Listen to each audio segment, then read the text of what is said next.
That night, rain poured down on Chicago like the sky was trying to wash everything away. Jenny sat outside the restaurant gate, her back pressed against the cold wall. Rainwater ran down her face, but she didn't bother to wipe it. She had no money in her pockets.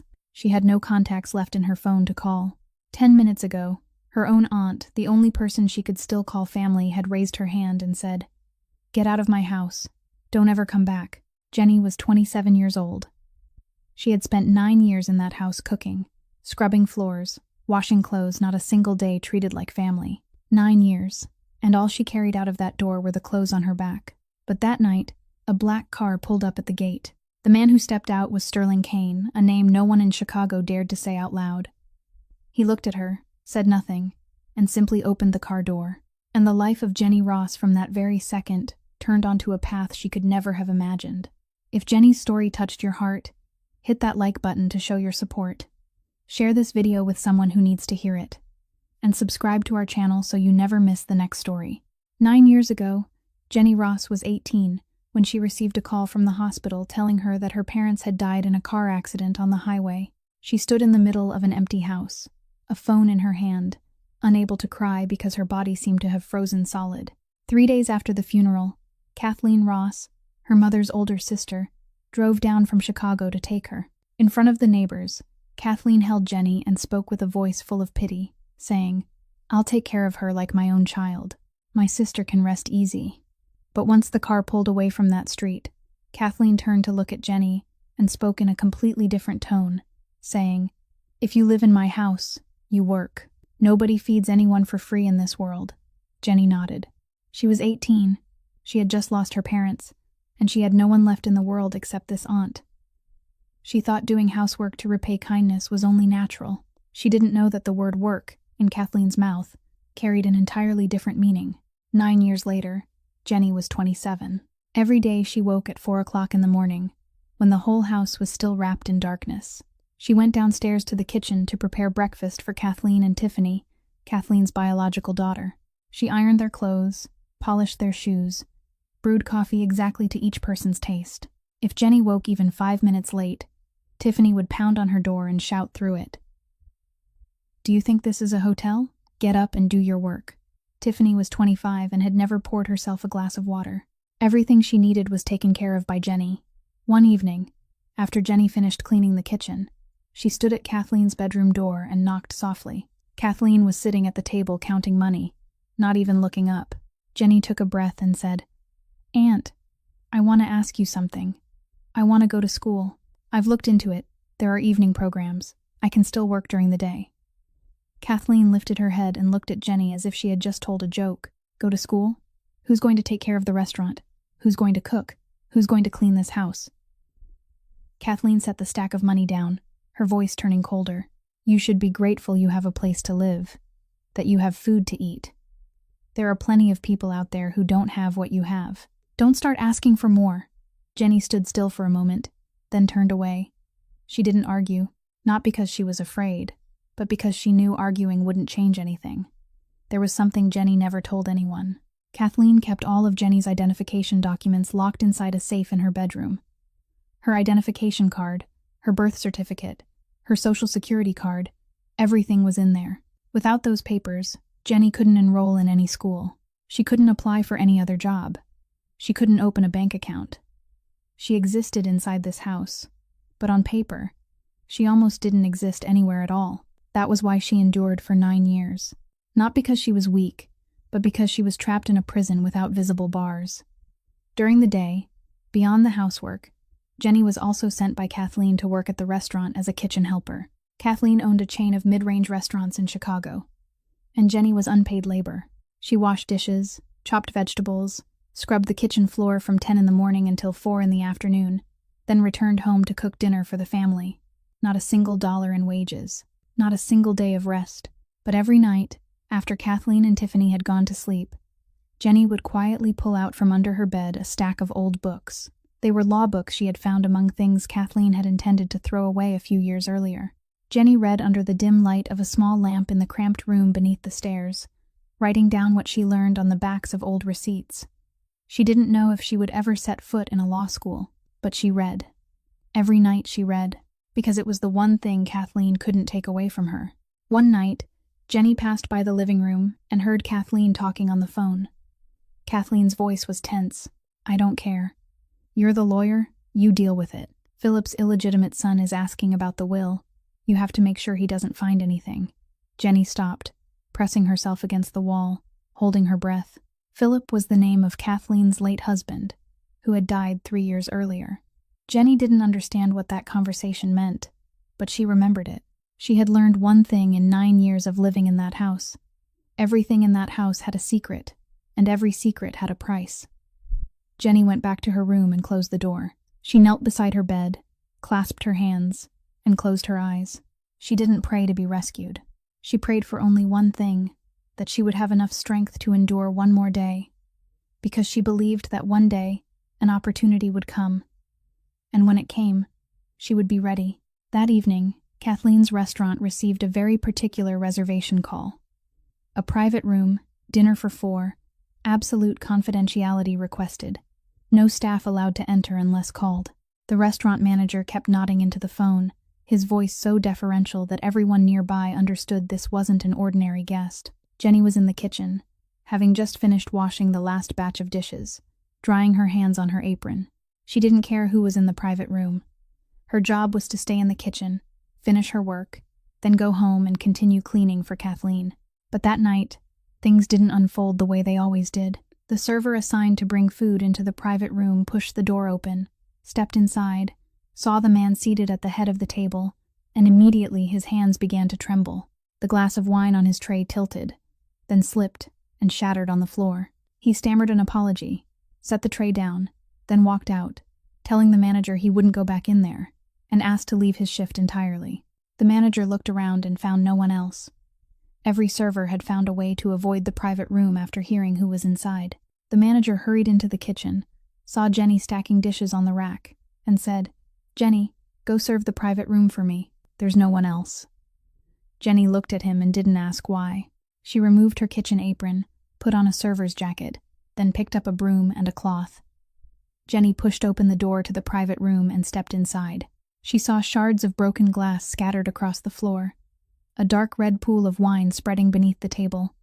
She didn't look up right away. She knelt down, gathered each piece of glass into her cloth, wiped the floor clean, then stood. Only then did she lift her gaze. 4 men sat around the table. 3 of them, seated along the sides, sat rigidly straight, their eyes cast downward. The man at the head of the table was entirely different. He wasn't looking down. He was looking straight at her. His face was sharply cut, his gaze cold, as if he had looked through thousands of people, and not one of them had ever made him look twice. A black suit, without a single crease. The entire room seemed heavier simply because of his presence. Jenny didn't know who he was. She didn't know the name Sterling Kane. She didn't know that in Chicago there were people who would change direction on the street just hearing that name. She only saw a man watching her, and she had work to do. Jenny took a clean cloth and wiped the table where the wine had spilled.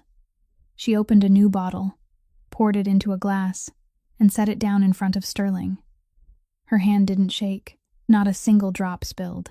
She placed the glass down, met his eyes for a brief second, then stepped back and waited to see if they needed anything else. Sterling didn't speak through any of it. He simply observed. He watched the way she knelt to pick up the glass without hesitation. Watched the way she cleaned the table without rushing, without fumbling. Watched the way she poured the wine, her hand steady as stone, and he watched the way she set the glass down and looked directly into his eyes. She didn't bow her head. She didn't avoid his gaze. She didn't tremble. In a room where even the men seated beside him didn't dare look up. This young woman in a server's uniform looked at him as though he were nothing more than an ordinary customer waiting for his meal. Sterling leaned forward slightly. "What's your name?" Jenny looked at him and answered simply, "Jenny?" Then she turned and walked toward the door to wait outside. She didn't linger.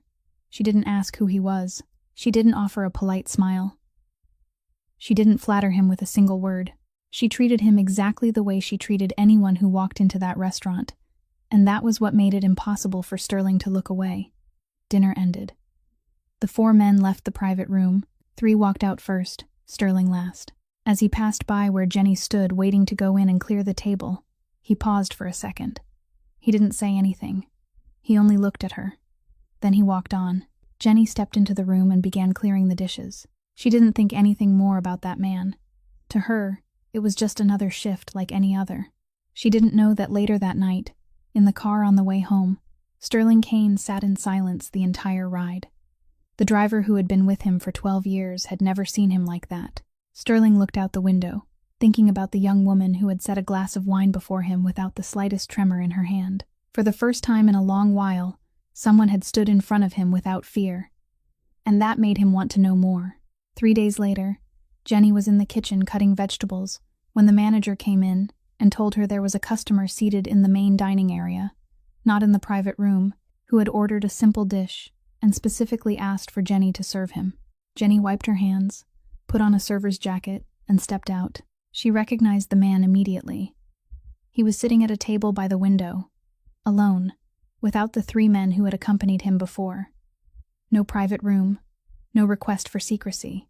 Just a man seated at an ordinary table in a crowded restaurant, composed as if he were nothing more than someone stopping in for dinner after work. Jenny walked up to the table and set the menu down. "Have you decided what you'd like?" Sterling didn't open the menu. He looked at her and said, "You choose for me."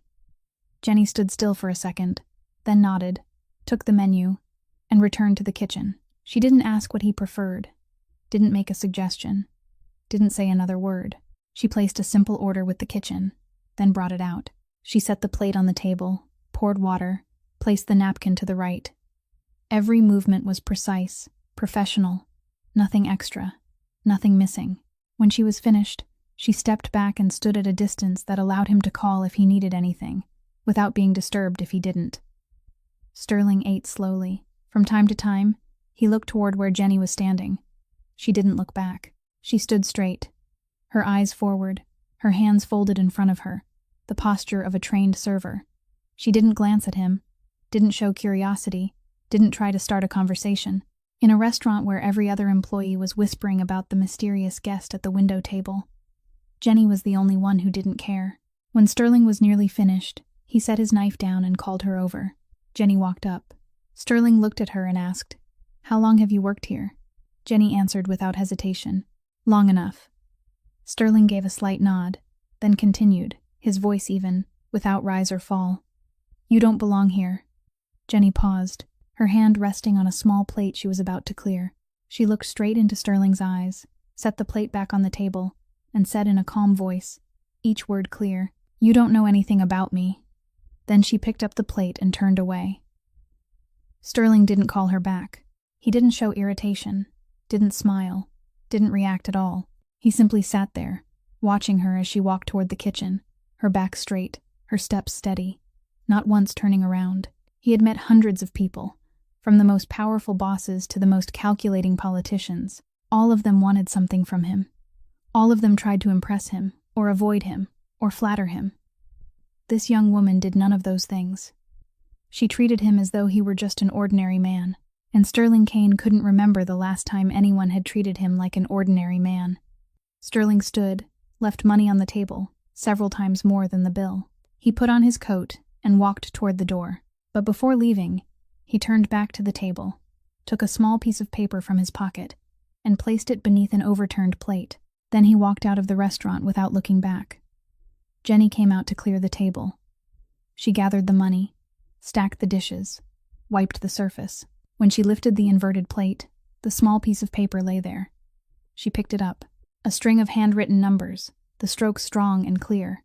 No name, no message, just a number. Jenny stood there, looking at the piece of paper. Around her, the restaurant was still loud. Customers coming and going, staff moving back and forth. But she stood still for a few seconds, staring at the numbers in her hand. She didn't know why she didn't throw it away immediately. She had refused to talk to him. She had told him plainly that he didn't know anything about her. She should have crumpled the paper and tossed it into the trash with the napkins and empty bottles. But she didn't. She folded the paper carefully and slipped it into the pocket of her apron. She didn't know why she kept it. Maybe it was because it had been a very long time since anyone had looked at her that way. Maybe it was because it had been a very long time since anyone had told her she didn't belong in this place. Whatever the reason, she kept that piece of paper. She didn't call, but she kept it. 2 weeks later, Kathleen called Jenny into the living room with a look of excitement Jenny had never seen before. Kathleen had just heard from a business partner that Sterling Kane, the only son of Conrad Kane, the head of the most powerful family in Chicago, was currently single. Kathleen didn't need to hear anything more. In her mind, a perfect picture had already formed. Tiffany would become Sterling Kane's wife, and the Ross family would step into true high society. Kathleen turned to Jenny, her voice sharp with command. "This Saturday night, you'll cook the most special meal you've ever made. The private room needs to be redecorated. Everything must be perfect. Do you understand?"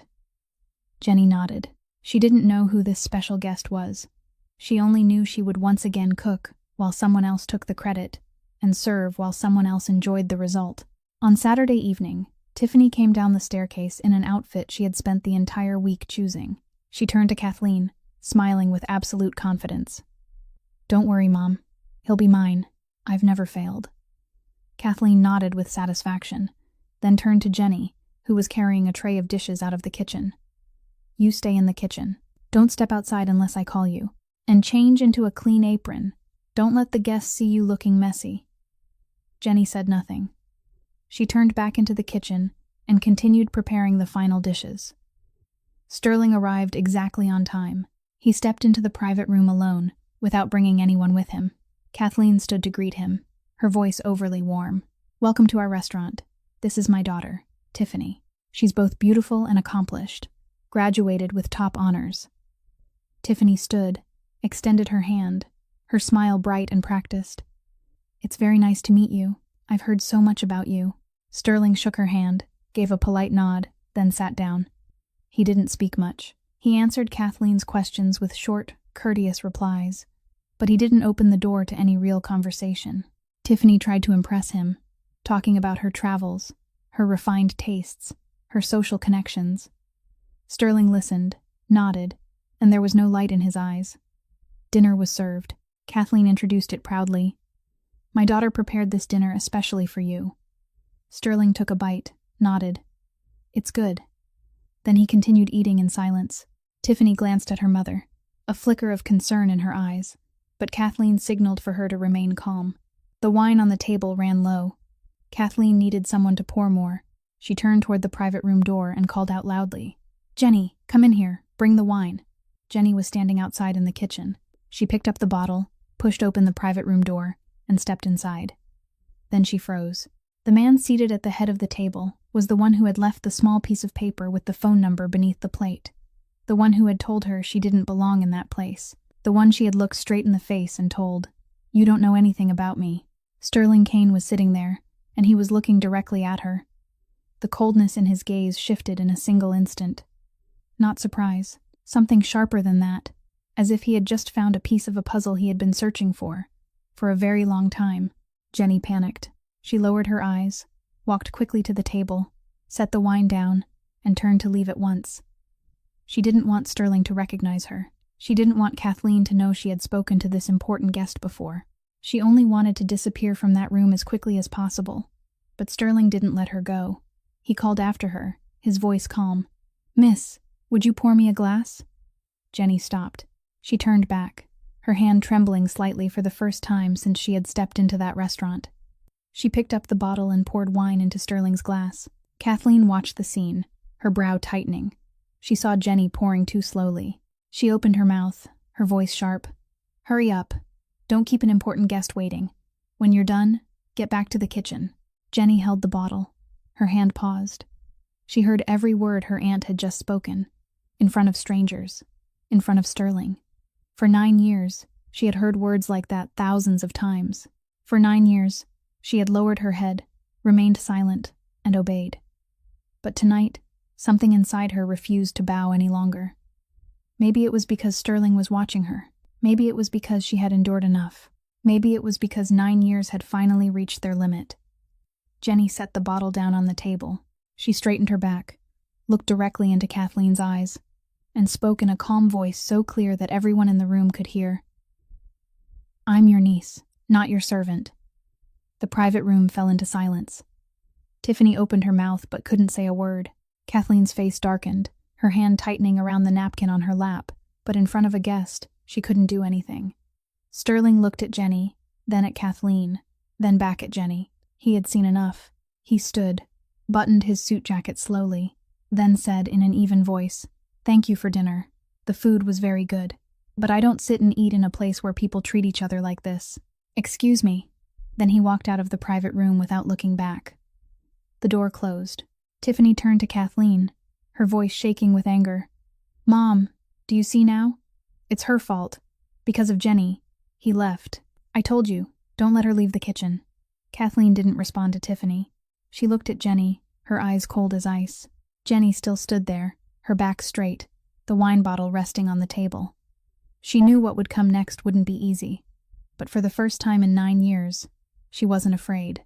And that night was the night this story truly began. After Sterling left the private room, Kathleen remained seated at the table for 10 minutes in silence. Tiffany kept talking beside her, complaining, placing blame, but Kathleen didn't hear a word. She was staring at the door of the private room, where Jenny was still standing with the wine bottle in her hand. Then Kathleen rose. She walked toward Jenny, grabbed her arm, pulled her out of the private room, through the kitchen, out the back door, and dragged her straight into the car to go home. The entire ride back, Kathleen didn't say a single word. Tiffany sat in the back seat, arms crossed, her face flushed red. Jenny sat quietly, looking out the window. She knew the storm was coming. She just didn't know how fierce it would be. When they reached the house, Kathleen pushed the door open, pulled Jenny into the living room, and stood in front of her, eyes red with anger. Then she raised her hand. Jenny didn't move away. She stood straight, looking directly into her aunt's eyes. For 9 years, she had bowed her head enough. For 9 years, she had been silent enough. Tonight, she wouldn't bow anymore. Kathleen lowered her hand, her voice trembling with rage. "What did you do tonight? Do you have any idea what you just ruined? You ruined Tiffany's future. You ruined everything. Get out of my house, right now. Don't ever come back." Tiffany stood behind her mother, ran into Jenny's small room beneath the stairs, dragged all her clothes out into the hallway, and threw them onto the floor. "Ungrateful brat, get out. My mother fed you, gave you a place to live for 9 years, and this is how you repay her?" Jenny looked at the pile of clothes on the floor. There wasn't much. A few worn outfits, a pair of shoes with the heels worn down, a thin coat. 9 years in that house, and everything she owned fit into a small pile on the floor. Jenny bent down, picked up the coat, and put it on. Then she straightened, looked at Kathleen, and spoke in a voice so calm that even Tiffany fell silent. "I'll leave, not because you're forcing me out, but because I don't want to stay here another day." Kathleen didn't respond. She just stood there, watching Jenny walk through the front door, open it, and step outside. The door closed. For the first time in 9 years, Jenny stood on the other side of it. After Jenny left, Kathleen went down to the small room beneath the stairs, the room where Jenny had slept for 9 years. She searched through it, looking to see if the girl had hidden anything, and she found something. Under the bed, a stack of old books, pages dog-eared, filled with dense notes written in blue ink on the backs of old receipts. Law books. Kathleen looked at the stack, her face twisting with disdain. She gathered them all up, carried them outside, and threw them into the trash bin in front of the house. One by one they fell in, the pages Jenny had read for countless nights, the lines she had written with a hand worn tired after each day of labor, all of it lying among the garbage. Kathleen brushed her hands off, went back inside, and closed the door. Outside, the rain began to fall. Jenny walked along the dark street. She didn't know where to go. She had no money. Her phone held no contacts, except Kathleen's and the restaurant. She thought of the only place she knew how to reach. The restaurant. She walked 15 minutes in the rain, reached the back door of Kathleen's restaurant, and knocked. The night guard opened the door and looked out, seeing Jenny soaked through. Jenny said, "Could I stay inside for the night? I don't have anywhere to go." The guard looked at her, then shook his head, his voice uneasy. "Jenny, I can't. If Kathleen finds out I let you in, I'll lose my job. I'm sorry." Then he closed the door. Jenny stood outside the restaurant gate. The rain grew heavier. She sat down, her back against the cold wall, the same place she had been sitting at the beginning of this story. Rainwater ran down her face, but she didn't bother to wipe it away. She closed her eyes. 9 years. 9 years. And she walked away with nothing but the clothes on her back. No documents, no money, no family, not a single book.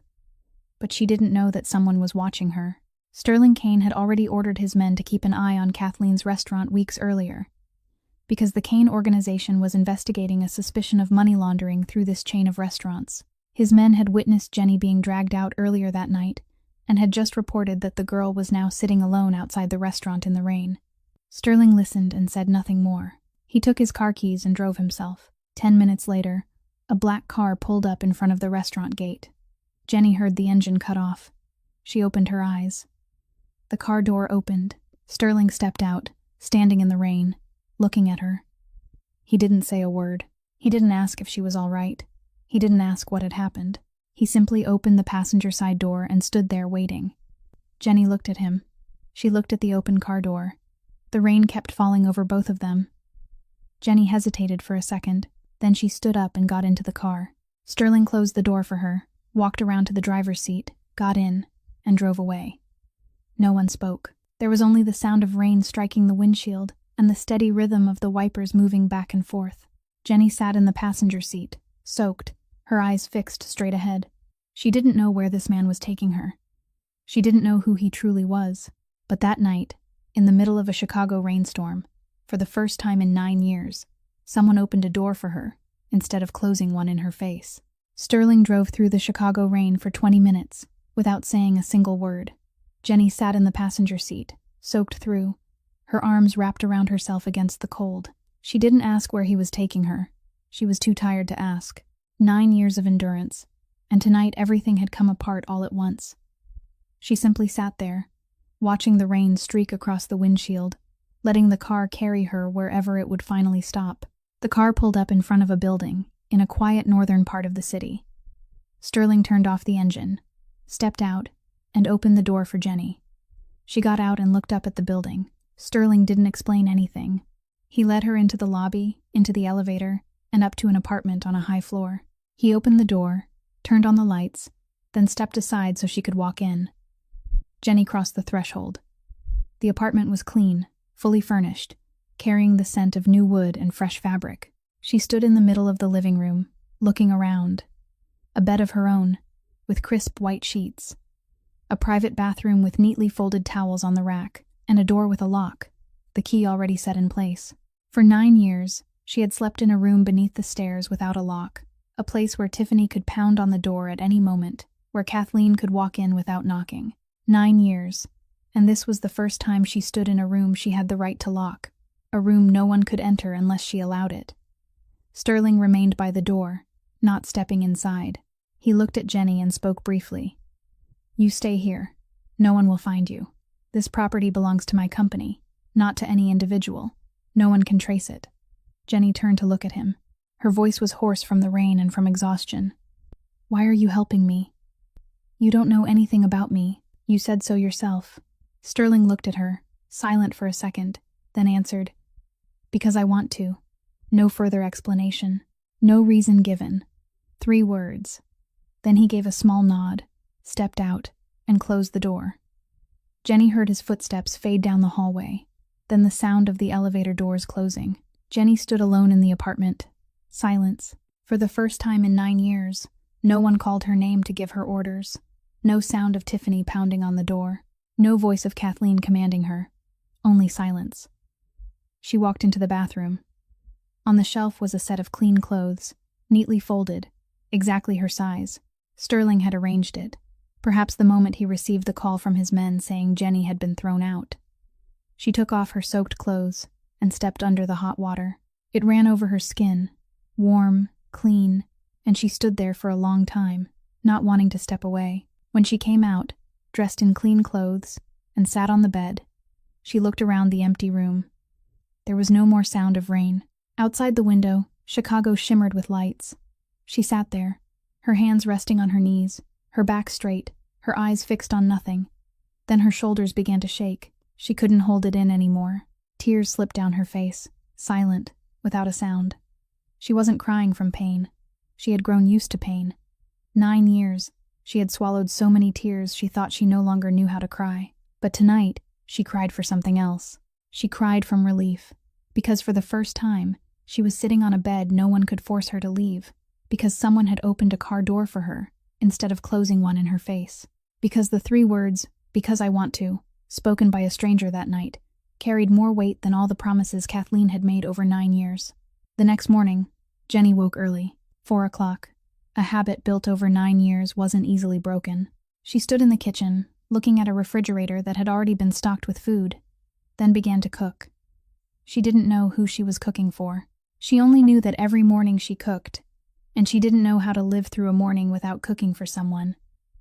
At 8 o'clock, there was a knock on the door. Sterling walked in, looked at the table already set, looked at Jenny standing in the kitchen, then sat down. He didn't ask why she had cooked. He ate, slowly, in silence.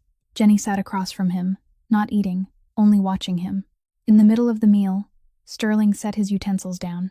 He looked at the plate in front of him, silent for a long moment, then said in a voice lower than usual, "This tastes like the way my mother used to cook." Jenny didn't speak. She looked at him, and for the first time, she saw the coldness in Sterling's eyes soften. Not much, just a little, but enough for her to notice. Sterling didn't say much more. He only told her that his mother had died early, that she came from a family with nothing, and that when she married his father, the Kane family had never accepted her. She had lived her entire life in that house without ever being considered part of it. 3 sentences. He said only 3 sentences, then continued eating. But those 3 sentences were enough for Jenny to understand why he had stopped his car in the rain the night before.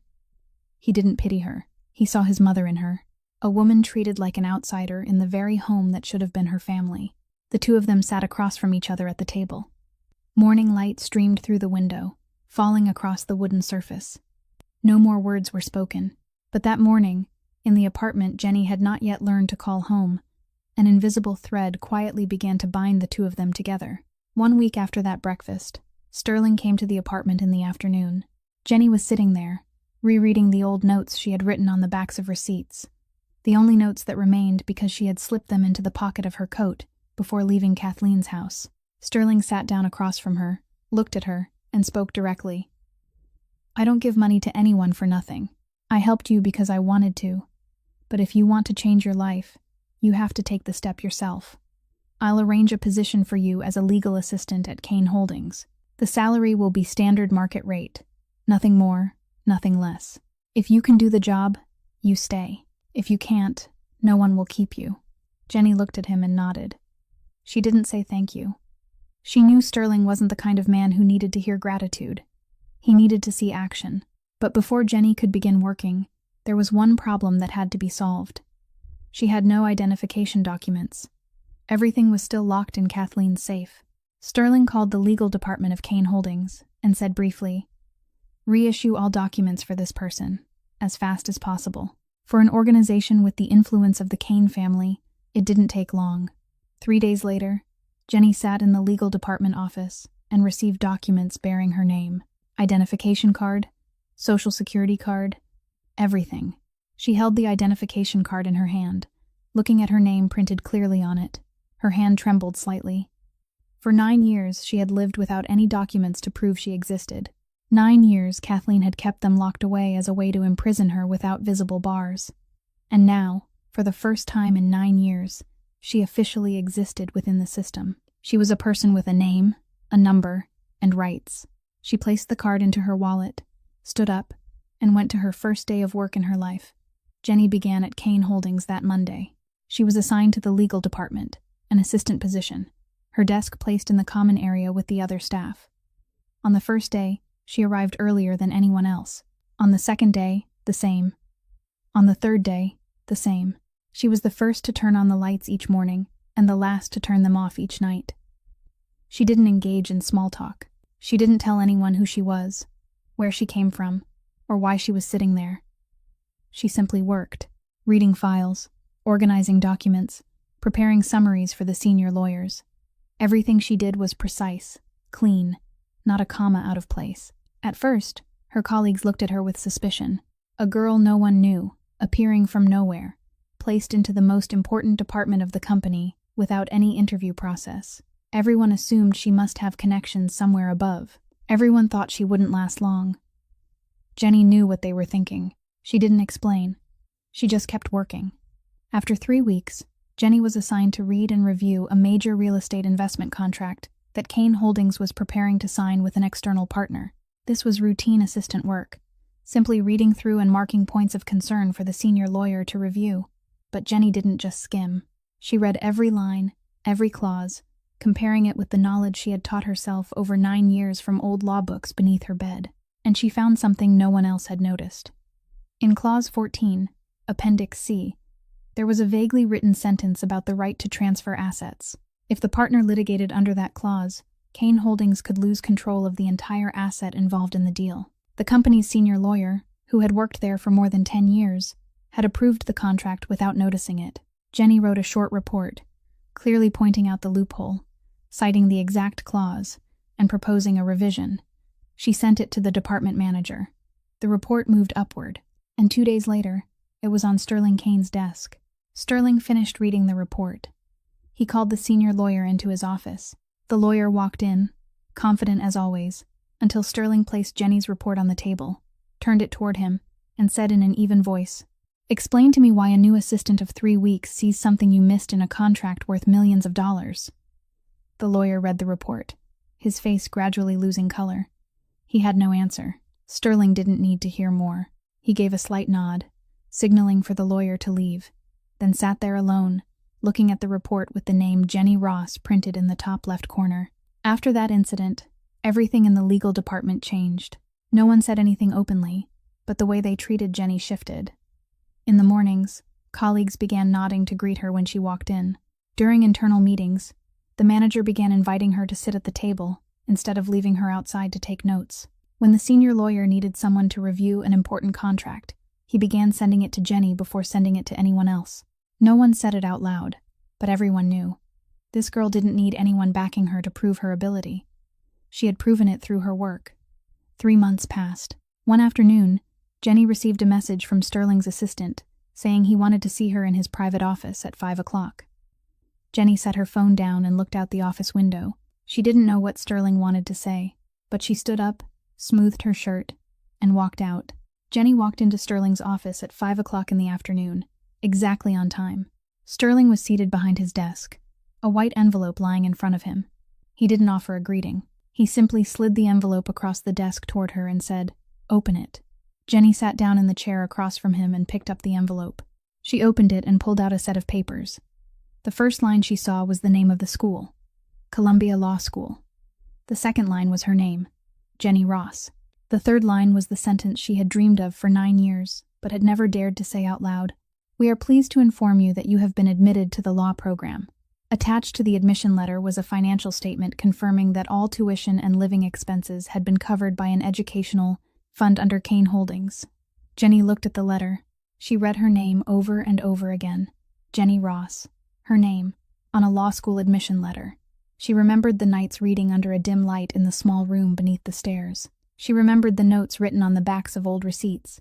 She remembered the stack of books Kathleen had thrown into the trash in the rain that night. And now, her name lay on a letter from one of the best law schools in the United States. She didn't cry. 3 months earlier, in the apartment Sterling had given her, she had cried from relief. But now she didn't cry anymore. She had changed.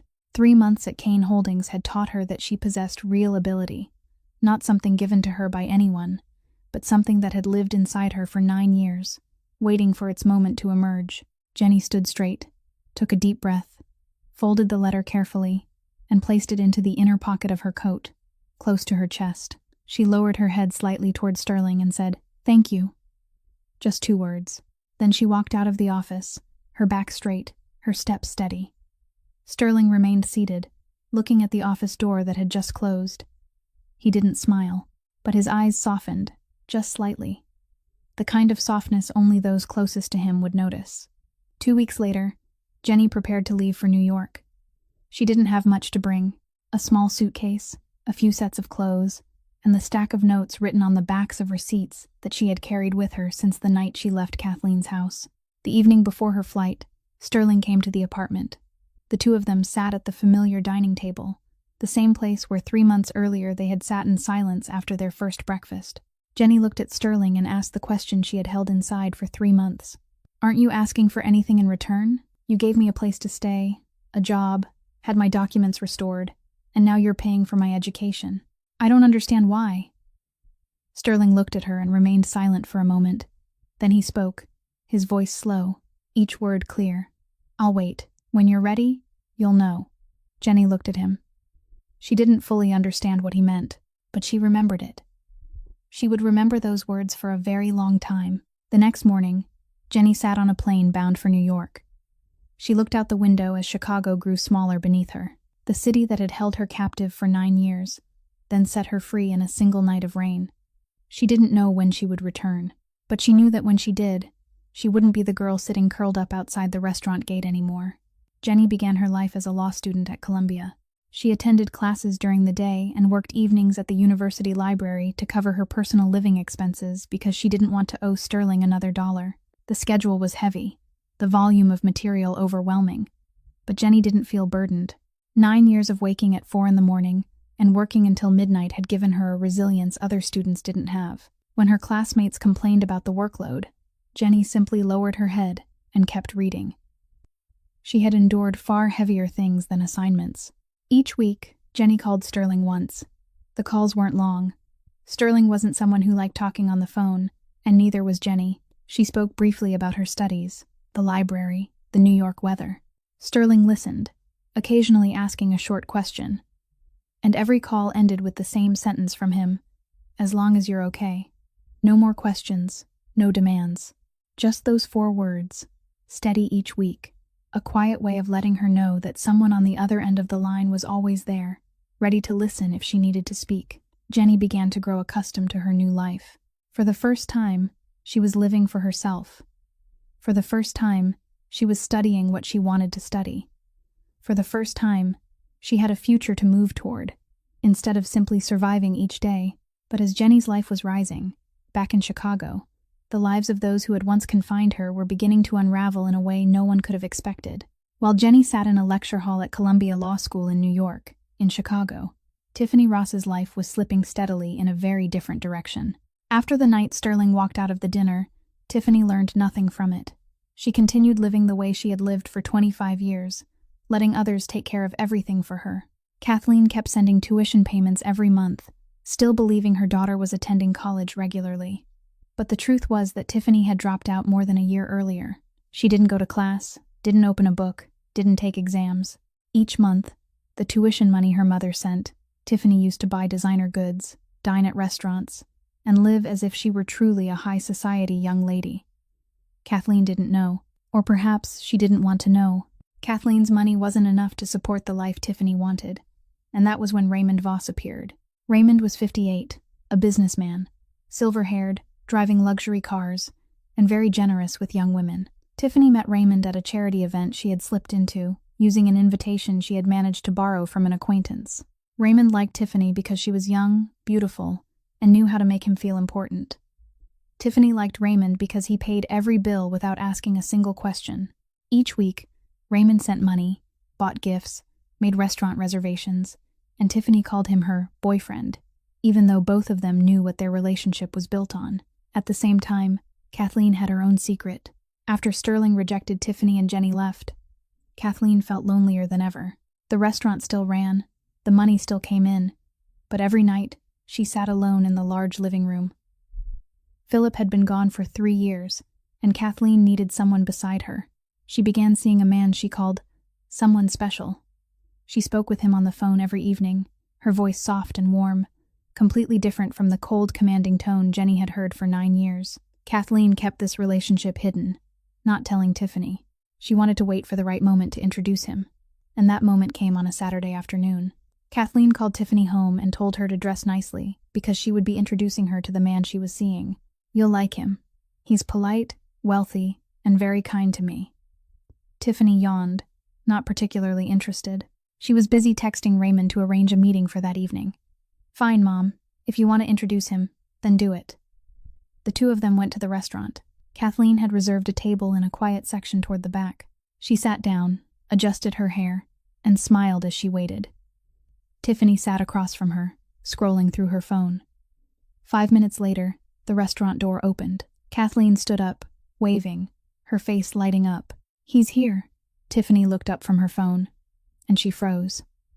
The man walking toward their table, smiling, holding a bouquet of flowers, was Raymond Voss, the man who sent her money every week, the man she called her boyfriend, the man she had just texted to meet that evening. Raymond walked up to the table, saw Tiffany, and the smile on his face vanished. He stood there in the middle of the restaurant, looking at Kathleen, then at Tiffany, then back at Kathleen. His face turned pale. Tiffany spoke first. Her voice trembled with anger. "Mom, this man is mine. He's been seeing me." Kathleen looked at Tiffany, then at Raymond, her eyes widening. "What are you talking about? He's my boyfriend. We've been seeing each other for months."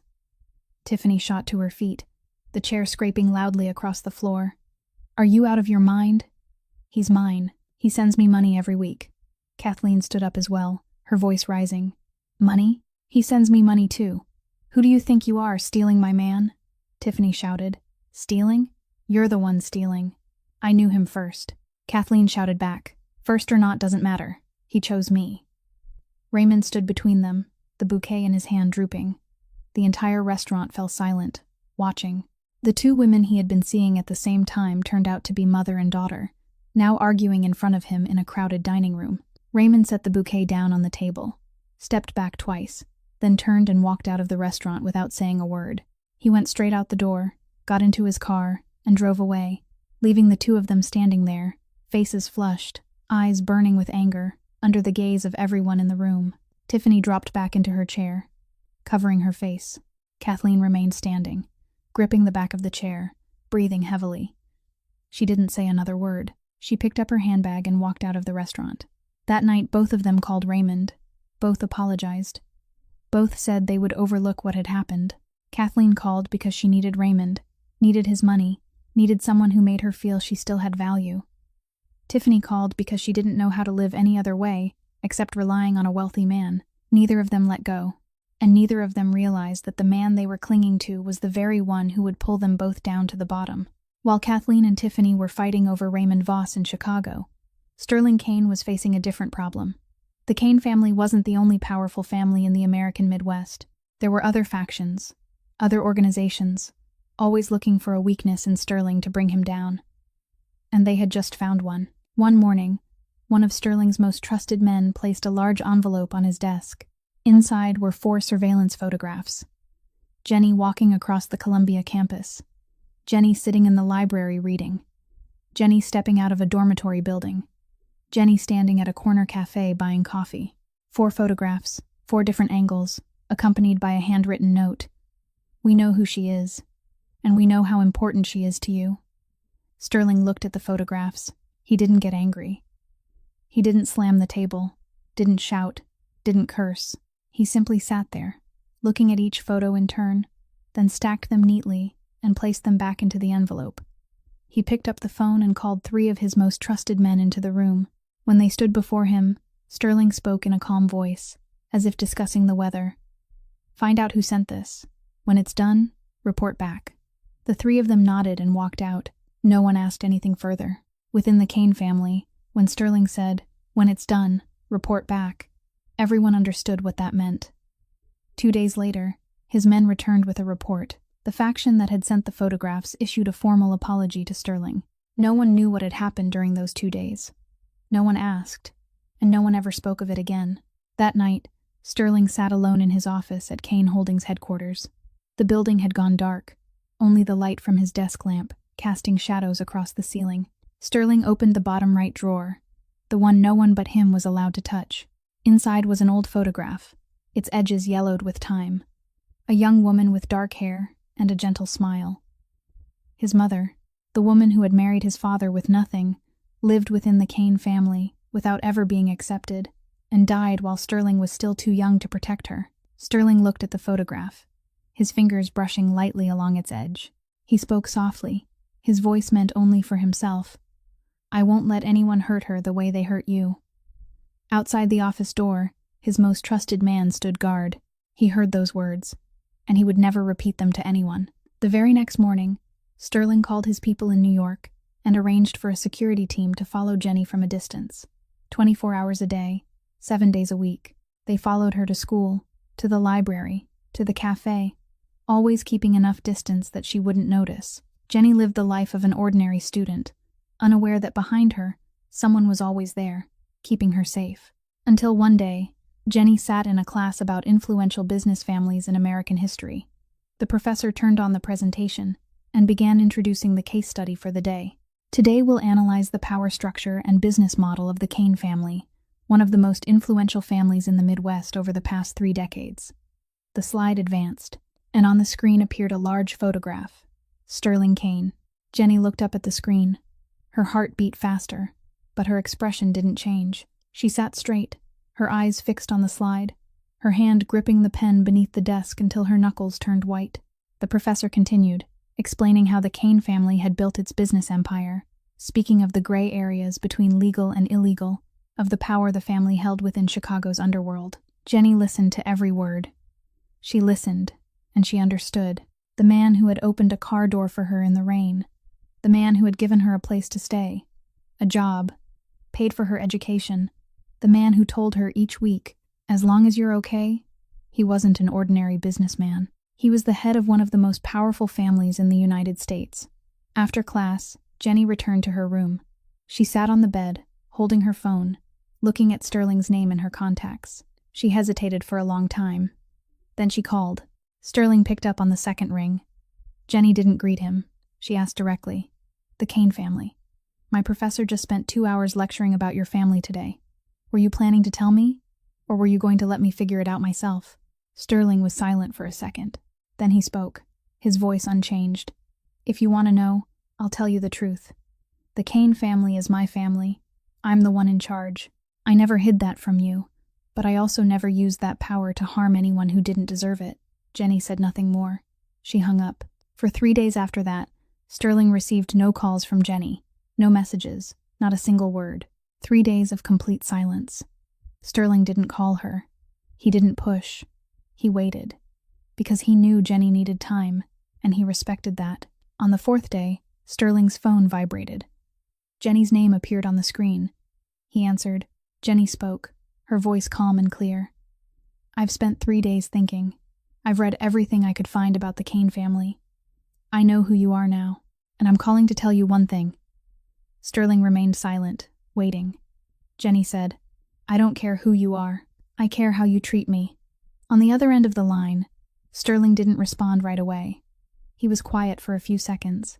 Then he said softly, "As long as you're okay." And for the first time, Jenny smiled when she heard those words.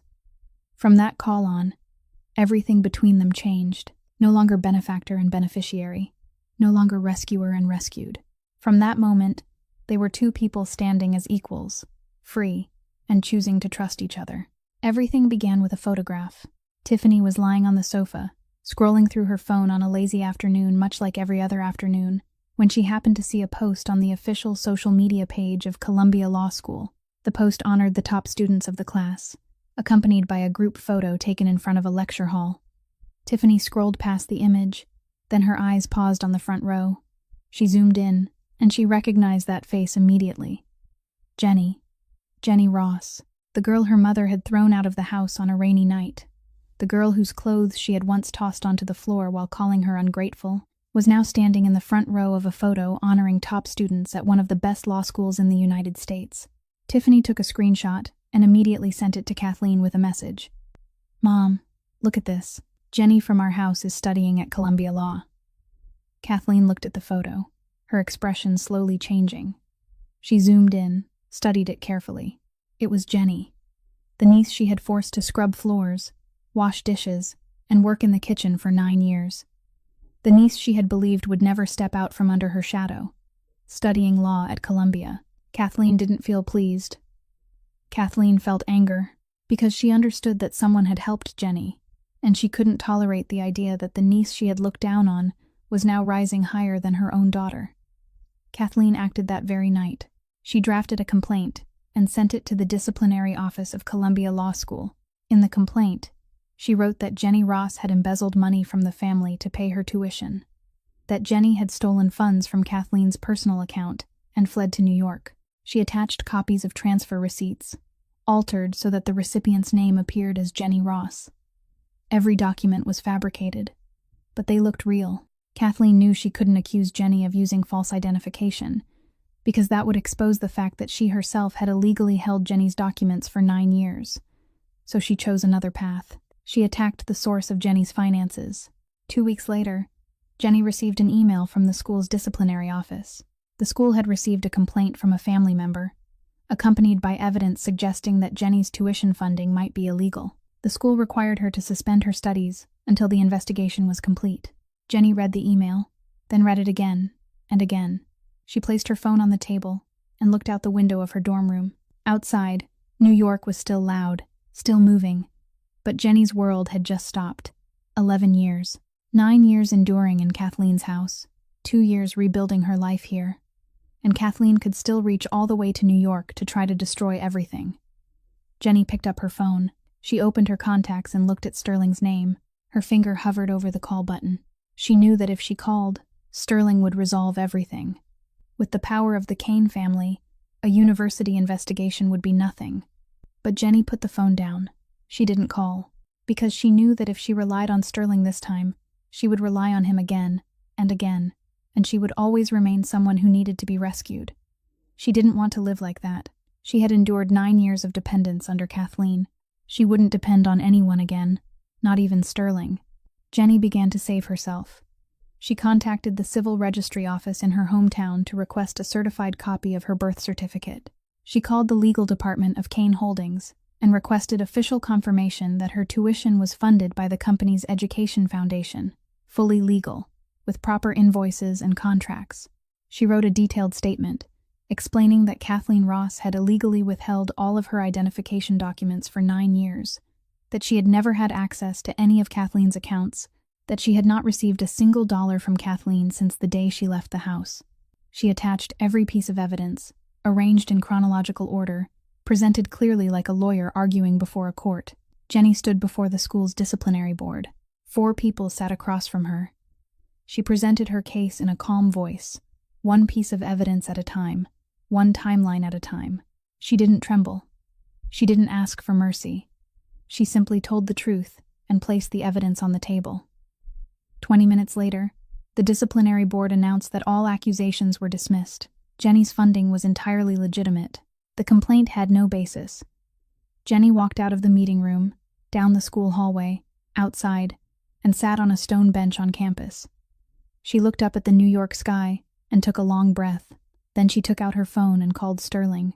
He answered on the first ring, as if he had already been holding the phone waiting. Jenny said, "Kathleen filed a complaint against me with the school. She accused me of embezzling family money. The school investigated and suspended me for 2 weeks. I gathered the evidence myself, presented it to the board, and they cleared all the accusations." She paused for a second, then continued, "I wanted you to know what happened, not so you could handle it, but because you're the person I want to tell." On the other end, Sterling was silent for a long time. Jenny thought the call had dropped. Then his voice came through, softer than usual, just enough for her to hear, "This is why I chose you." Jenny heard those words, and she understood.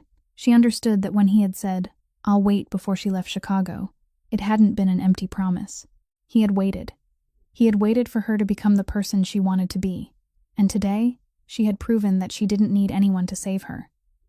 Jenny returned to class the following week. She studied as if she had never been allowed to study before. At the end of the year, when the graduation list was announced, the name Jenny Ross stood at the very top. Valedictorian of Columbia Law School. The girl with no documents, no money, no family. The girl who once read law books in secret under a staircase by dim light now stood on the stage receiving her diploma with the highest honors of her class. And in the audience below, no one from her family was there. But it didn't matter. Because for the first time in her life, Jenny Ross didn't need anyone to validate her worth except herself. Jenny returned to Chicago on an autumn morning. She stood at O'Hare Airport, looking out at the city she had left more than 2 years earlier with a small suitcase and an acceptance letter tucked inside her coat. Now she came back with a valedictorian degree from Columbia Law School. But the first thing Jenny did upon returning to Chicago wasn't to call Sterling and ask him to arrange anything for her. She went out to find a job on her own. Sterling knew Jenny had returned. He knew she was looking for work. He could have made a single phone call and opened any door for her at any major law firm in the city. But he didn't. Because he understood Jenny. He understood that she would never accept success if it were handed to her instead of earned. So he waited, as he had always waited. Jenny applied to a small law firm on the south side of Chicago. It wasn't prestigious, wasn't located in a glass tower high above the city. It was simply a modest firm with 4 lawyers and a shared conference room. They hired her because her academic record was far beyond anything they usually saw. On her first day, Jenny sat at a small desk by the window, opened the file for her first assigned case, and began to read. The first case Jenny handled wasn't large by the standards of the legal profession, but to her, it was larger than any case could be. Her client was a 43-year-old woman whose husband's family had seized all her assets after his death. They claimed everything belonged to them, that the woman had no rights, that she should be grateful she had been allowed to stay in their home for so long. Jenny sat and listened to the client's story, and she saw herself in it. She saw 9 years in Kathleen's house. She saw the 4 o'clock mornings, the dinners cooked for others, the nights reading in secret under the bed with dim light. She saw a woman treated like an outsider in the very home that should have been hers. Jenny won that case. She found the flaws in the property transfer documents the husband's family had used, proving that the woman had a legal right to half the assets. The trial ended in a single afternoon. The client embraced Jenny outside the courthouse and cried. Jenny didn't cry. She simply nodded and said, "You deserve to have back what belongs to you." News of the victory spread faster than Jenny expected. A young lawyer, newly graduated, valedictorian of Columbia, winning her first case in such a decisive way at a small firm on the south side of Chicago. The legal community in the city began to speak the name Jenny Ross, and among those who read the news was a man named Drew Ross.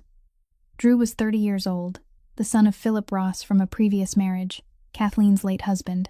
He had lived away from the family for years, but recently returned to Chicago with a single purpose: to reclaim the inheritance his father had left behind. Drew knew his father's will had been altered. Philip had substantial assets, and there was no reason he would leave his own son out of the will. Drew had hired a lawyer before, but the case hadn't moved forward. The previous lawyer wasn't skilled enough, or perhaps not brave enough, to stand against Kathleen. Drew came to the small law firm where Jenny worked. He sat across from her and told his story. His father, Philip Ross, had died 3 years earlier. The original will divided the estate between Drew and Kathleen. But after Philip's death, Kathleen produced a new will, one that left everything to her. Drew didn't believe it. He believed the will had been forged, but he didn't have enough evidence. Jenny listened, and she remembered a night, 9 years earlier. She had passed the living room and heard Kathleen speaking on the phone with a lawyer. "Philip's stepson is asking about the will. You have to make sure he doesn't find anything." At the time, Jenny hadn't understood. Now she did. Jenny took Drew's case. She began her investigation. And as she dug deeper into Kathleen's financial records, she uncovered something more. Kathleen had been using her chain of restaurants to launder money taken from the estate. The laundering operation Sterling had once been investigating when he sent his men to watch the restaurant now connected perfectly with Jenny's case. Every piece was falling into place. After her first victory, and taking on Drew Ross's case, Jenny made a decision. She would open her own law firm. She had the foundation. She had clients. She had proven her ability through her work, not through anyone else's name behind her. She named the firm Ross Legal Partners, placing her own last name, the name of her parents, on the sign. On the day the office opened, Jenny stood in front of the building, looking up at the sign bearing her name. Sterling stood beside her, his hands in his pockets, looking in the same direction. He didn't speak. No congratulations, no praise, no commentary. He simply stood there and gave a small nod, and Jenny understood. That nod carried more weight than any words anyone could have said. 1 week after Jenny opened her firm, Sterling called her and said, "Tonight I want to take you to meet someone. My father." Jenny was silent for a second. She knew who Conrad Kane was. She had read about him in a case study in law school. The former head of the Kane family. The man who had built the foundation for everything Sterling was running today. Meeting Conrad Kane wasn't a simple dinner. It was stepping into Sterling's world. Formally. Jenny said, "What time?" Sterling picked her up at 7 o'clock that evening. He drove her to a house in the western suburbs of Chicago, where Conrad lived in seclusion after retiring. The house wasn't as ostentatious as Jenny had imagined. There were no towering iron gates, no lines of security guards, just a large brick house at the end of a tree-lined road, its wooden gate already open. Sterling led Jenny inside. Conrad Kane was sitting at the dining table, alone, a glass of wine in front of him. Conrad was 63, his hair completely gray, his face heavy with deep lines, but his eyes were still sharp. He looked Jenny up and down in a single glance, then looked at Sterling, then back at Jenny. He didn't stand. He simply nodded, signaling them to sit. Dinner began. Conrad's private chef brought out the food. Conrad ate slowly, occasionally looking at Jenny. He didn't ask polite questions like what she did or where she was from. He went straight to the point. I hear you won your first case in a single afternoon, and now you're taking on the forged will case involving the Ross family. Do you think you'll win? Jenny set her knife down, looked straight into Conrad's eyes, and answered without hesitation. I know I'll win. The evidence is clear. The previous lawyer just didn't know where to look. Conrad looked at her, his eyes narrowing slightly. Then he turned to Sterling and said in a rough voice, The girl's got nerve. I see why you chose her. Sterling didn't react. He simply continued eating, but Jenny noticed the faintest curve at the corner of his mouth, so slight almost no one would see it. Dinner continued. Conrad asked Jenny about the case, about how she analyzed the evidence, about the legal strategy she was building. Jenny answered each question clearly, logically, without circling around. She didn't try to impress. She simply told the truth and spoke directly. At one point, she disagreed with Conrad on a legal point, and she said it plainly. Sir, that point isn't accurate. The law was amended 2 years ago. Conrad looked at her, then let out a rough laugh that echoed through the dining room. It was the first time in a long while Sterling had heard his father laugh. At the end of dinner, Conrad set down his glass and said to Jenny, I need a new legal advisor for the Kane family. The previous one retired. I want you to take the position. Jenny looked at Conrad, then at Sterling. Sterling didn't nod, didn't signal, didn't show any expression. He let Jenny decide. Jenny turned back to Conrad. I accept, but I work my way. I won't do anything illegal for anyone, including the Kane family. Conrad looked at her for 3 seconds straight. Then he nodded. That's exactly what I need. Jenny stood and excused herself. Sterling walked her to the door. As they stepped onto the porch, Conrad called Sterling back. Sterling turned. Conrad stood at the end of the hallway, looking at his son, then said in a low voice, That girl is the best thing you've brought home. Sterling looked at his father, silent for a moment, then said, I haven't changed. I just found a reason to control myself. Conrad said nothing more. He simply nodded once, then turned and walked back inside. Sterling drove Jenny away, but not home. He drove to the building on the north side of the city, the place where Jenny had lived during her first 3 months after being thrown out of Kathleen's house. The old apartment. Jenny recognized it the moment the car stopped. Why did you bring me here? Sterling didn't answer. He led her upstairs, opened the door. Inside, everything was exactly the same. The bed where she had sat and cried on her first night. The dining table where they had sat across from each other the next morning. The window overlooking the street where she had once stood, with tears running down her face in relief. Nothing had changed, as if the apartment had been waiting for her to return. Sterling walked to the dining table and placed a key on its surface. Not the old key Jenny had once been given, a new key. He looked at Jenny and said, The old key was me giving you a place to stay. This key is me giving you a home. Jenny looked at the key on the table. She looked at Sterling. The room was silent. There was no diamond ring, no kneeling, no long proposal. Just a key, a single sentence, and 2 people who had been through enough together that they didn't need anything more. Jenny picked up the key. She held it in her palm, feeling the cold metal slowly warm. Then she nodded, a single nod. No words, but both of them understood. That night, Jenny removed the chain she had worn around her neck for years, a chain without a pendant. She threaded the new key onto it and put it back on. The key rested against her chest, in the same place where she had once tucked her Columbia acceptance letter into her coat. The same place, but a completely different meaning. The letter had been the door to her future. The key was the door to her home. The day of the hearing arrived. The federal courtroom in downtown Chicago, 9 o'clock in the morning. Drew Ross sat on the plaintiff's side, his hand gripping the armrest tightly as he stared toward the courtroom doors. Across from him, Kathleen Ross sat at the defendant's table beside her private attorney, a salt-and-pepper-haired man with a confident demeanor, a thick file laid out in front of him. Tiffany sat in the row behind her mother, eyes moving across her phone screen, barely paying attention. Kathleen sat upright, her face calm. She had prepared carefully. She believed her lawyer was skilled enough to handle any attorney Drew might have hired. The courtroom doors opened. Jenny stepped inside. She wore a black suit, her hair tied neatly back, a briefcase in her hand. She walked straight to the plaintiff's table, placed the briefcase down, and took her seat beside Drew. Kathleen turned toward the sound of footsteps. She saw Jenny, and she froze. Kathleen's expression shifted from calm to shock, and from shock to horror. She opened her mouth, her voice trembling. "Jenny, you are the lawyer?" Tiffany looked up from her phone, glanced toward the plaintiff's table, then tugged at her mother's arm. "Mom, that is the kitchen girl from before. Why is she here?" Jenny didn't look toward Kathleen. She opened her briefcase, arranged her documents, and waited for the judge to begin the hearing. The trial started. Kathleen's lawyer stood first. He spoke at length about Kathleen's lawful inheritance rights, about the marital bond between her and Philip, about how the final will reflected the true wishes of the deceased. Then he turned toward Jenny, looking her up and down, his tone laced with mockery. "Your Honor, I would like to point out that the attorney representing the plaintiff is newly graduated. She hasn't been out of law school for long. I question whether she has the experience and capability to handle an inheritance case worth millions of dollars such as this." Jenny remained seated. She didn't grow angry. She didn't rise to challenge the remark. She waited.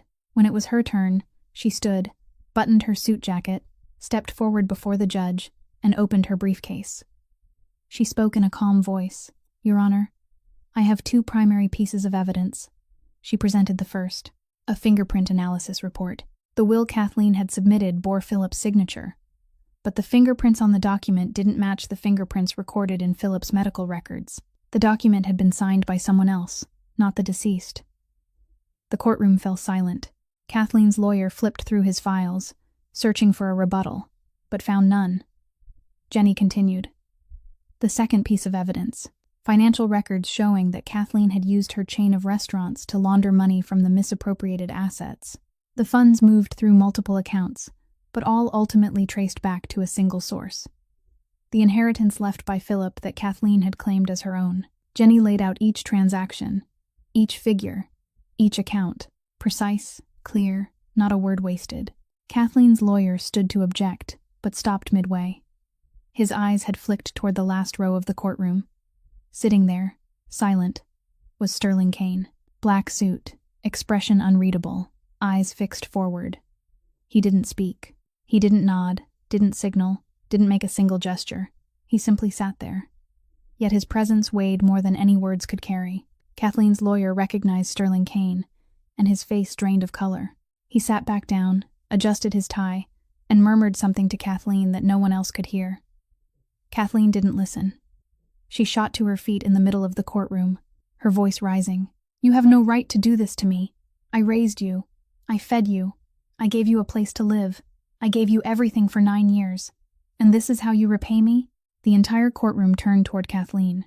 The judge struck the gavel, calling for order. Jenny stood at the plaintiff's table, looking straight into Kathleen's eyes. She waited for Kathleen to finish. Waited for the gavel to fall silent. Waited until the courtroom was completely still. Then she spoke, her voice even, each word clear as if she were laying bricks one by one onto a table. "You didn't raise me. You imprisoned me." Silence. Absolute silence filled the courtroom. Kathleen stood there, her mouth open but no sound emerging. Tiffany sat behind her, her face pale. Kathleen's lawyer looked down at the table. The judge looked at Jenny, then at Kathleen, then wrote something down. In the days that followed, Kathleen had people send warning messages to Jenny, demanding that she withdraw from the case. Jenny received the messages but didn't respond. She continued her work. She didn't know that Sterling had already learned about those messages, and that he had handled them in his own way. Jenny never received another warning after that.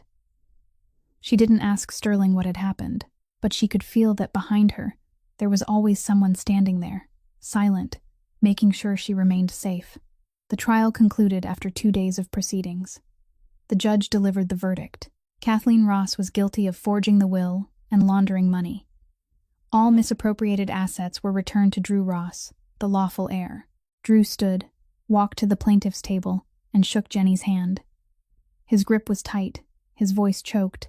"Thank you. My father must be smiling from above." Jenny nodded, held his hand for a moment, then let go. She turned toward the last row of the courtroom. Sterling was still seated there, still without expression. But when their eyes met, he gave a slight nod, and for Jenny, that was enough. Kathleen and Tiffany were sent to prison. Beyond the charges of forging a will and laundering money, both of them were pulled into the investigation surrounding Raymond Voss, who had just been arrested for financial fraud, and the money the two of them had received from him over time was all illegal, adding another charge on top of their sentences. The prison doors closed behind them, and the life Kathleen had built on greed and control collapsed completely. Jenny continued working. After the trial, Ross legal partners took on many new cases. Jenny stayed busy from morning until night, meeting clients, reviewing files, going to court. She tried not to think about Kathleen. She tried to believe that chapter had ended, that she had moved past it, that everything was behind her. But some things don't end simply because we want them to. A few weeks after the trial, Jenny arrived at her office one morning and found a small package on her desk. A brown paper box, no larger than the span of her hand, with no sender's name, only her name and the office address. Jenny looked at the box, unsure who had sent it. She opened the lid. Inside, resting on a layer of white tissue paper, was a bracelet. Jenny stared at it, and the world around her stopped. She recognized it immediately, a thin silver bracelet, its small floral engraving worn by time. The bracelet her mother had worn every day, the one Jenny had seen on her mother's wrist every morning as she prepared breakfast, every evening as she sat reading beside Jenny's bed. The bracelet Jenny had searched for among her mother's belongings after the funeral but had never found. She had thought it was gone. She had believed it had been buried with her mother, or lost somewhere in the chaos after the accident. For 9 years she had believed it had vanished forever. Jenny turned the box over. On the bottom, a small piece of paper was taped, the handwriting shaky, but unmistakably Kathleen's. "I kept this all these years. I don't deserve to keep it anymore." Jenny sank into her chair. She held the bracelet in her palm, her fingers tracing the faded engraving. Kathleen had taken the bracelet from her own sister after she died. She had kept it for 9 years, hidden somewhere in the house where Jenny had lived without ever knowing. 9 years Jenny had been there, in the same house, scrubbing floors, cooking meals, washing clothes, while her mother's bracelet sat only steps away. And she had never known. Kathleen had never told her, had never given it to her. She had kept it as if it belonged to her, even though it never had. And now, from inside a prison cell, Kathleen had sent it back. No long apology, no explanation, just one sentence. "I don't deserve to keep it anymore." Jenny sat alone in her office. Morning sunlight streamed through the glass, falling across her desk, across the silver bracelet in her hand. Outside, Chicago moved as it always did. Employees passed through the hallway, phones rang, footsteps echoed. But Jenny heard none of it. She sat there, holding the bracelet, looking at it, and the tears began to fall. She cried without a sound. No sobs, no shaking shoulders, just tears slipping quietly down her face, falling onto the desk. She didn't cry out of anger, not because Kathleen had kept the bracelet for 9 years without a word, not because of the 9 years she had been treated like a servant. She cried for something simpler and more painful than all of that. She realized that she still loved her aunt. After everything Kathleen had done, after 9 years, after the accusation at the school, after the trial, after all of it, Jenny Ross still loved her. Because Kathleen was her mother's sister, because no matter how Kathleen had treated her, the same blood that ran through her mother still ran through Kathleen. And Jenny could not bring herself to hate someone who carried her mother's blood. Jenny slipped the bracelet onto her left wrist. It was slightly loose, turning gently as she moved. She sat quietly for a few more minutes, wiped her eyes, took a deep breath. Then she stood, picked up her phone, and called the prison. She requested to register for a visit with Kathleen Ross. No one had asked her to go. No one had required it. Sterling had not suggested it. Drew had not mentioned it. This was her decision alone. Jenny stepped out of the office, the silver bracelet on her wrist, the key resting against her chest on its chain. She knew she needed to go, not to hear Kathleen apologize, not to forgive her because she deserved forgiveness, but because Jenny needed to close this chapter. For herself. Jenny arrived at the prison on a Tuesday morning. She registered for visitation, then sat in the waiting room, looking at the gray walls and the worn plastic chairs. Around her were people visiting loved ones, some crying, some sitting in silence, some holding hands through glass partitions. Jenny sat alone, her right hand gently turning the thin silver bracelet on her left wrist. She didn't know what she would say when she saw Kathleen. She only knew that she needed to be here. The visitation room door opened. Kathleen walked in, Tiffany following behind her. Jenny looked at her aunt and almost didn't recognize her. Kathleen had lost a great deal of weight since the last time Jenny had seen her in the courtroom. Her hair had turned almost completely gray, her face hollow, her eyes sunken deep. She was no longer the proud woman who once sat in elegant restaurants giving orders to everyone around her. She walked slowly, her back slightly bent, gripping the edge of the table as she sat down. Tiffany sat beside her mother, her eyes lowered, saying nothing. She had changed too. The arrogance was gone, the sharp edge gone. What remained was a woman in her late 20s in a prison uniform, shoulders drawn inward, quiet. Kathleen looked at Jenny. Her eyes fell on the silver bracelet on Jenny's wrist. Her voice came out hoarse. "You got it." Jenny nodded. The two of them looked at each other across the table. 9 years. The trial. The notes written on the backs of receipts. The pile of books thrown into the trash. The rainy night outside the restaurant gate. Everything sat between them in that silence. Jenny spoke first. Her voice was calm. Neither cold nor warm, just clear. "I didn't come here to hear you apologize. I came to tell myself that chapter is over." Kathleen heard that, and her eyes reddened. She didn't cry immediately. She swallowed, looked down at the table, then back up. Her voice trembled, each word heavy. "I had a chance to be real family to you. My sister entrusted you to me before she died, and I had 9 years to do the right thing. But I chose wrong. I chose money, chose control, chose to make you serve instead of loving you. I don't deserve your forgiveness. I know that."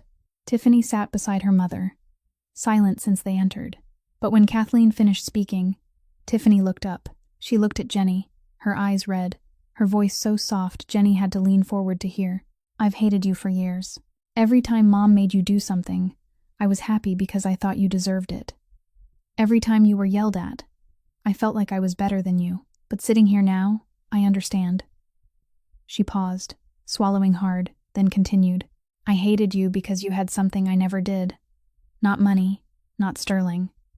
It was that you knew what you wanted. You knew you wanted to study law even when you were reading under the bed in secret. Me, I'm nearly 30, and I've never known what kind of life I wanted. I only know how to depend on others. On my mother, on Raymond, on anyone with money. And now I'm sitting here, with no one left to depend on." Jenny looked at Tiffany. She said nothing for a few seconds. Then she nodded, a small nod. Not forgiveness, not pity, just acknowledgement. Acknowledging that for the first time in her life, Tiffany had spoken something true. Jenny turned back to Kathleen. She said, "I forgive you, not because you deserve it, but because I don't want to carry that hatred into my new life." Kathleen lowered her head, tears falling onto the table. She couldn't say anything more. Jenny stood up, pushed her chair back in. She turned and walked toward the door. Before stepping out, she paused, turned back to Tiffany, and said, "It's never too late." Then she walked out of the visitation room, the door closing behind her. A few days later, Tiffany received a small package from outside. Inside was an old book, the cover worn, the pages yellowed, corners folded in many places. The first law book Jenny had ever read in secret under the bed, in the small room beneath the stairs in Kathleen's house. The same book Kathleen had thrown into the trash the night she drove Jenny out. Somehow, Jenny had found it again, and now she had sent it to Tiffany. Inside the front cover, written in blue ink, was a single line, "It's never too late." Tiffany held the book, looked at those words, and for the first time in her life, she opened the first page and began to read. That evening, Jenny sat at the dining table in the old apartment with Sterling. She told him about the prison visit, About Kathleen, about Tiffany, about the book. Then she added something more. I called the prison and arranged to cover medical expenses for Kathleen and Tiffany. They both need treatment. Sterling looked at her, silent for a moment, then asked, Why? After everything they've done to you? Jenny looked down at the silver bracelet on her wrist, turning it slightly, then said, Because my mother would want me to. She's still my mother's sister. Sterling looked at Jenny. He didn't say anything else. He didn't comment, didn't praise, didn't object. He just looked at her, and in those eyes that were always so cold, something softened, quietly, deeply. He understood. This was why he loved this woman. Not because she was intelligent, not because she was strong, but because after everything life had done to her, she had still managed to keep her heart intact. 6 months after the trial, Jenny stood in front of a small classroom in a community building on the south side of Chicago. It was a free legal class, one she had opened herself, for women who had been stripped of their rights, deceived in property disputes, treated unfairly without ever knowing what rights they had. Each week, Jenny stood before the class, teaching about the law, about rights, about how to protect themselves through the law instead of through tears. The women sitting in front of her watched, listened, took notes. They didn't know that the woman standing before them had once been one of them. Outside the glass door of the classroom, Sterling leaned against the wall, a cup of coffee in his hand, watching inside. He watched Jenny as she spoke, as she raised her hand to explain a legal clause, as she smiled when a student asked a question. The corner of his mouth lifted slightly, the kind of smile very few people in this world had ever seen on the face of Sterling Kane. Conrad stood beside his son, leaning on his cane, looking through the glass. He watched Jenny, then turned to Sterling, his voice rough. That girl is the best thing you've ever brought home. Sterling didn't turn. He kept looking at Jenny through the glass and gave a slight nod. Nothing more needed to be said. Inside the classroom, Jenny paused in the middle of her lesson. She looked down at her stomach, now gently rounded beneath her shirt. She smiled, resting her hand lightly on it for a moment, then lifted her gaze back to the class. The women sitting in front of her, each with their own story, each carrying their own wounds. Jenny looked at them, and she spoke the final sentence of that day's lesson. The law doesn't exist to protect the strong. It exists so the weak don't have to beg anyone to save them. That afternoon, Jenny gazed out by the window of the Ross legal partner's office, looking down at Chicago. The city stretched out below her. Tall buildings, long roads, streams of cars flowing endlessly. She stood there, the silver bracelet on her right wrist, the necklace at her chest catching the light with the key Sterling had once placed on the table in that old apartment. Behind her was the office bearing her name. In front of her was the city that had swallowed her 9 years ago, and now lay beneath her. Jenny Ross, now in her early 30s, once sat outside a restaurant gate in the rain, without a single dollar in her pocket. Now stood here, looking out over Chicago, and smiled. Thank you for listening to the story of Jenny Ross.